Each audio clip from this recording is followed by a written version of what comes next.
আসসালামু আলাইকুম। ওয়ালাইকুম আসসালাম। কেমন আছেন? হ্যাঁ, আল্লাহ রাখছে কোনো মতন। আপনার নাম? আমার নাম রেশমি। রেশমি। তো রেশমি, আপনি প্রতিবেদনে কেন আসছেন? প্রতিবেদনে আছি ভাই, মনে করো যে কষ্টের মাঝে পইরা। কষ্টের মাঝে পড়া? হ্যাঁ। তো কি কষ্ট রেশমি আপনার? কি কষ্ট, মনে করো যে ছোটবেলা মনে করো মা মারা গেছে, বাবা আর একটা বিয়া করে চলে গেছে, সৎ মার কাছে থাকতে মনে করো অত্যাচার করে, সেই জন্য নানির কাছে আইসা পড়ছে। সৎমার কাছে থাকতেন, অনেক অত্যাচার করে, সেই জন্য নানির কাছে চলে আসছেন। হ্যাঁ ভাই। তো প্রতিবেদনে আসছেন কি কারণে? প্রতিবেদনে আইসে মনে করো যে আমার নানিটা অসুস্থ, টাকার জন্য ডাক্তার দেখাইতে পারি না, এইদিকে মনে করো যে সেলাই মেশিন এর কাজ করি, নিজের একটা বড় ভাই বোন নাই, কাজে গেলে যে অসুস্থ নানিটারে দেখবে, ছোট একটা ভাই আছে 6 বছর বয়স, আমি বড়।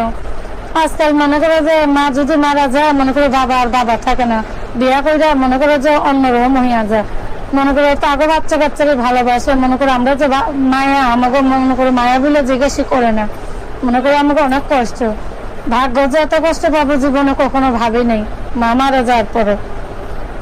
আচ্ছা, তো প্রতিবেদনে আসছেন কি উদ্দেশ্যটা কি? আপনি কি মানে বিয়ে শাদী করতে যাচ্ছেন? ভাইকে একটা মেয়ে দর্শকের সামনে যায় কিসের জন্য? খালি কি মানুষ হেল সহযোগিতার জন্য যায়?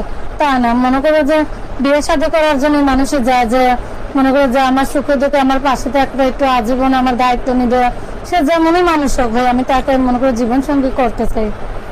আচ্ছা, তো আপনি প্রতিবেদনে মেনে আসার উদ্দেশ্য হলো যে আপনার একটা মনের মতো একটা মানুষ চাচ্ছেন, এবং কি সে যেমনই হোক, বুড়া হোক জোয়ান হোক, তার দুইটা বউ থাকলেও এবং কি সংসার থাকলেও কোনো সমস্যা নেই। না ভাই, অসুবিধা নেই, মনে করো যে ভাইকে আজকাল চেহারা দিয়ে সবকিছু হয় না, বয়স দিয়ে সবকিছু হয় না, ব্যবহার চরিত্র বঞ্চল করছে, সে যদি একটু ভালো পরিবেশ আমার সাথে কথা বলে, তার দ্বারা তো আমি 2 বেলা ডাল ভাত খাইতে পারি, পর্দা হিসেবে নামাজ রোজা পড়তে পারি, দিন পুরুষের মুখ না দেখতে হয়, বাইরে আমার কাজে যাইতে না হয়, মনে করো সেইরকম মানুষ পাইলে তাতেই আমি খুশি আছি।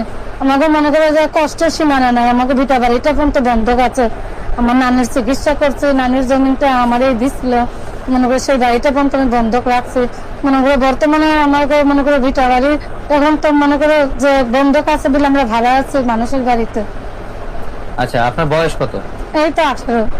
18 বছর বয়স আপনার? হ্যাঁ। আপনি তো বিয়ে শাদী করেন নাই, তাই না? না ভাই, বিয়ের সাথে বলে তো মনে করো তাহলে কার প্রতিবেদনের সামনে যাইতাম, আর আজ থেকে তাহলে ভালো মনের মানুষ চাইতাম। অনেকে আছে যে বিয়ে শাদী করার পূর্বেও বলে যে আমি বিয়ে শাদী করি নাই, আপনি তো আবার এমনটা না। না না ভাই, মিথ্যে কথা বলা, উপরে তো একটা আল্লাহ আছে বুঝছো, দর্শকের চোখ ফাঁকি দিব, আল্লাহর চোখ তো কখনো ফাঁকি দিতে পারবো না, আর বছর একদিন না একদিন করবেই ভাই। তো আপনাকে দেখে তো মোটামুটি সুন্দরী মনে হচ্ছে, তো আপনার সাথে যদি কেউ যোগাযোগ করতে চায়